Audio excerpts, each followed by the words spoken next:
హైదరాబాద్ సికింద్రాబాద్ లకు ట్యాంకు బండతో నేను సాంస్కృతిక వారధి కడితే, ఆ తర్వాత సైబరాబాద్ అనే కొత్త నగరాన్ని పుట్టించి తెలుగు నేలకు ఆధునిక ప్రపంచానికి సాంకేతిక వారధిని కట్టించిన వాడు చంద్రబాబు.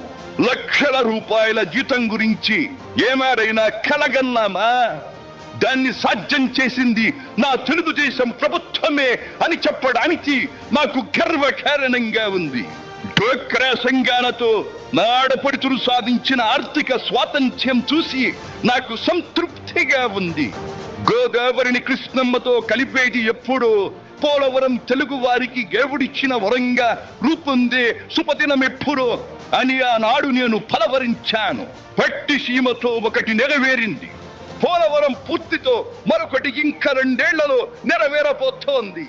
రెక్కలు ముక్కలు చేసుకున్న డొక్క సగం నిండని పేద ప్రజానీకారికి ఇంత ఆదరవు కల్పించడానికే ఆనాడు కిలో 2 రూపాయల బియ్యం పథకం పెట్టాను.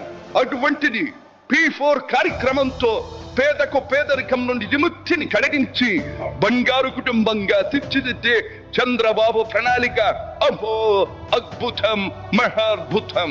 శాతవాహన సామ్రాజ్యానికి ఒకప్పటి రాజధాని నగరంగా బాసిల్లిన అమరావతి పేరిట నేడు నిర్మాణం జరుపుకుంటున్న ఆంధ్రుల రాజధాని నగరం దేవేంద్రుడు సైతం అసూయ పడేలా, మయూరి సైతం అప్పుల పడేలా రూపుదిద్దుకోవాలని మనసారా దీవిస్తున్నాను.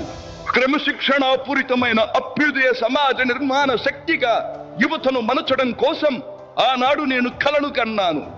యువగణానికి ప్రాధాన్యమిచ్చి యువశక్తికి పదును పెట్టి నా కలను నేడు తీరుస్తున్నాడు నా మనవడు లోకేష్. అంతేకాదు, అధికారానికి సరైన నిర్వచనం మానవ సేవ అని ఆనాడు నేను పాటించిన నియమాన్ని నేడు గతంలో ఆచరించి పార్టీ కార్యకర్తకైనా సాధారణ పౌరుడికైనా అండగా నిలుస్తూ నా వారసత్వానికి వన్నెదిస్తున్నాడు లోకేష్. గగన సీమ నుండి ఇది చూసి అయ్యా రే ఫలా ఫలా మనవడా ఫలా అని మురిసిపోతోంది నా మనస్సు. ఈ దేశం మనది, దేశ సమైక్యతే మా సిద్ధాంతం, మా రాష్ట్రాభివృద్ధే మా దేశాభివృద్ధే మా లక్ష్యం అంటూ ఆనాడు నిత్యం నినదించేవాడి.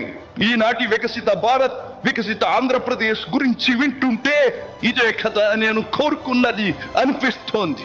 చివరిగా ఒక్క మాట, చెరుగు నేల వాళ్ళు చెరుగులా పాడి పంటలతో పారిశ్రామిక వికాసంతో పరవశించాలని, తెలుగులాట ప్రతి ఇంట నిత్య వసంతాలు చెందాలని, ప్రజల కోసం అంకిత భావంతో ప్రభుత్వం చేస్తున్న కృషి ఫలితం కావాలని